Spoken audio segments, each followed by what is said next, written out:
In the deepest chambers of the archive, after cataloguing the beasts of the earth and the waters, we confront the most profound mystery of all.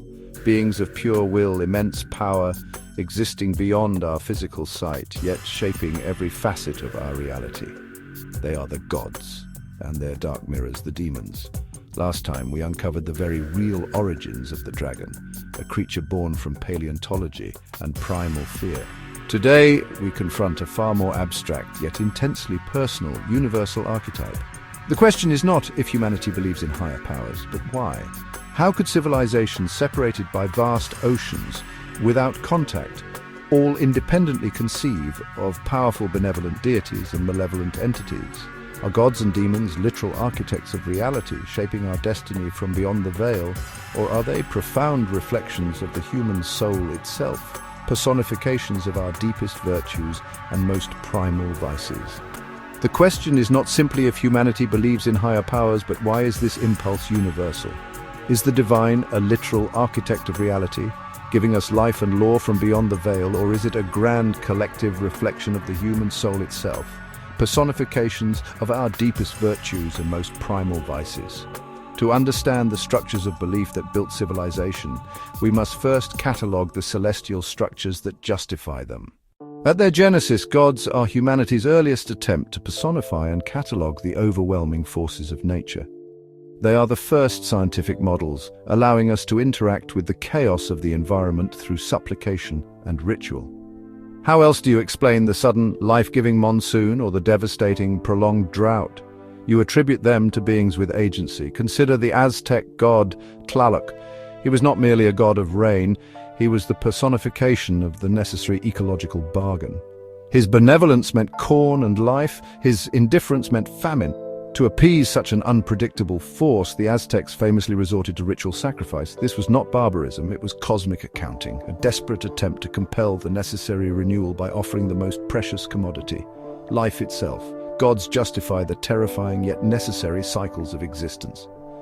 The ancient Mesopotamians envisioned a pantheon of gods representing the sky, An, the earth, Ki, the fresh waters, Enki, and the wind storms, Enlil. Their very survival depended on understanding and appeasing these elemental forces. The Egyptian sun god Ra was the giver of life, his daily journey across the sky a cosmic cycle of creation and rebirth. The Greek pantheon personified every aspect of the natural world and human experience, from Zeus, master of the sky, to Demeter, goddess of the harvest. These were not merely stories, they were fundamental scientific models, a way to understand cause and effect in a world utterly beyond their control. In Hinduism, the god Shiva embodies the ultimate cosmic paradox. He is the destroyer, but destruction is essential for recreation. He personifies the entire universe's perpetual process of birth, death, and renewal. These deities contain inherent complexity.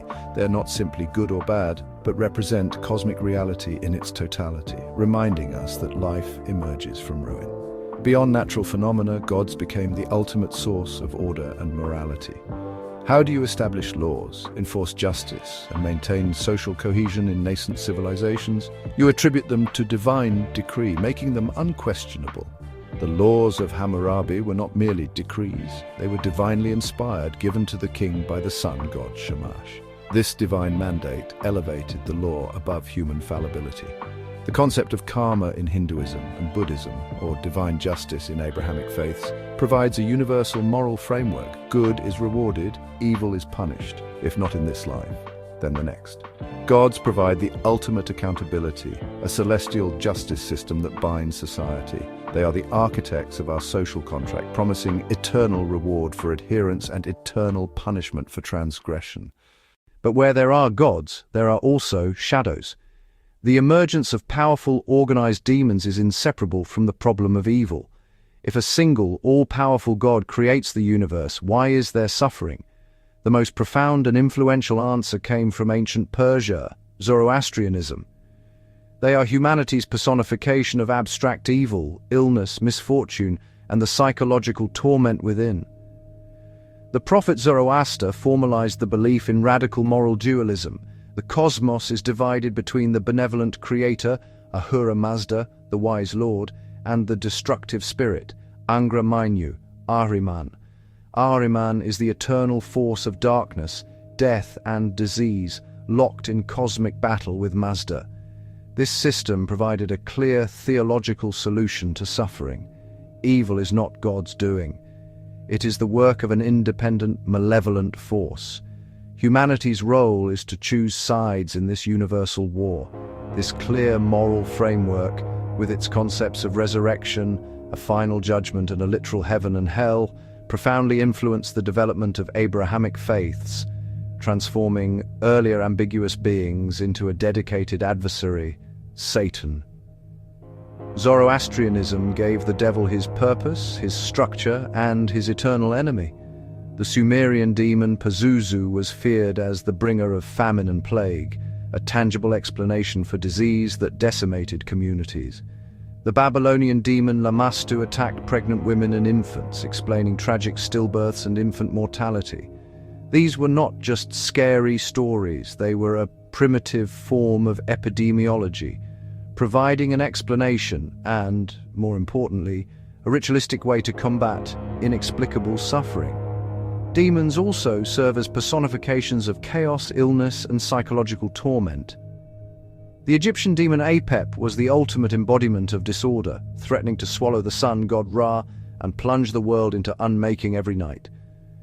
The entire priesthood ritually cursed Apep daily, actively maintaining the cosmic order through collective magical exertion against Isfet, chaos in Buddhism. The demon Mara is the great tempter, whose sole purpose is to prevent the Buddha from achieving enlightenment. Mara personifies attachment, desire, and the fear of death, not external evil, but the internal forces that bind the mind to suffering. To defeat Mara is to achieve psychological freedom. And consider the terrifying intimacy of the Incubus and Succubus in medieval Europe. These figures were theological explanations for sleep paralysis, guilt over nocturnal emissions, and intense anxiety disorders. It was far easier to believe a demon caused these uncontrollable physical and mental phenomena than to confront the psychological complexity of the unconscious mind. Furthermore, the early Greek concept of the daimon, a neutral guiding spirit, was deliberately demonized by later Christian theology, showcasing how the need for radical dualism can actively transform established folklore. The Abrahamic concept of Satan, or the devil, is the ultimate tempter, the adversary who leads humanity astray, absolving individuals to an extent of full responsibility. In the Faustian legend, selling one's soul to a demon for worldly gain becomes the ultimate allegory for moral compromise and unchecked ambition. Demons personify the struggle for virtue, the allure of transgression, and the primal fear of losing control, not just of the external world but of our very selves. In the modern era, where science claims to explain away the divine, gods and demons haven't vanished. They have merely adapted, evolving into new forms within our collective unconscious and popular culture. Psychologists like Carl Jung viewed gods and demons not as external entities, but as powerful archetypes within the human psyche, symbols of universal patterns of experience, emotion, and behavior. Psychologists like Carl Jung viewed gods and demons not as external entities, but as powerful archetypes within the human psyche. The god figure often represents the self or the superego, the totality of the mind, the organizing moral principle we strive for. The demon, conversely, is the shadow, the dark, primitive, aggressive, and denied aspects of our personality, invariably projected onto an external enemy. Thus, the external, eternal struggle between God and Satan, or Ahura Mazda and Ahriman, is, in fact, a universal, eternal struggle taking place within the human mind. Mythology is the language our collective soul uses to manage its own internal conflicts. In the 20th century, we created new gods that reflect our anxieties over the vastness of the cosmos. H.P. Lovecraft's cosmic entities are gods not of fire or justice, but of meaninglessness. They are indifferent, vast, and incomprehensible forces that shatter the sanity of anyone who gazes upon them. Superheroes often fill the role of benevolent deities, figures of impossible power who uphold justice. Villains frequently embody demonic archetypes, personifying evil and chaos. In modern fantasy, powerful wizards, ancient entities, or even sentient AI often take on the roles of gods, architects of virtual realities, or wielders of cosmic power. Demons appear as literal entities or as metaphors for addiction, mental illness, or societal corruption. They are still the figures we project our greatest hopes and deepest fears onto, even if we no longer call them gods or demons in a strictly religious sense. So are gods and demons literal architects of reality or profound reflections of the human soul? The truth, as always, is woven into both. They are our earliest, most sophisticated attempts to explain the inexplicable, the awesome power of nature, the imperative for morality, the origin of suffering, and the eternal struggle between good and evil within ourselves. They are the political foundation for empires, the scientific model for weather, and the psychological container for our darkest impulses. The archive reveals this truth, that our myths are not just stories, but our most enduring attempts to understand the universe and our place within it.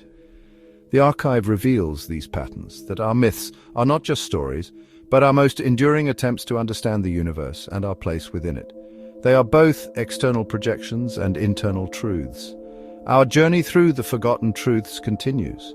Join us next time as we confront the ultimate human dream, immortality. From elixirs of life to digital consciousness, we'll ask, is eternal life a divine gift, a scientific quest, or a curse we desperately wish upon ourselves? Gods and demons are not just stories, they are our most enduring attempts to explain the universe and our place within it. Subscribe to Mythos Within for more forgotten truths. What myth should we unveil next? Tell me in the comments below.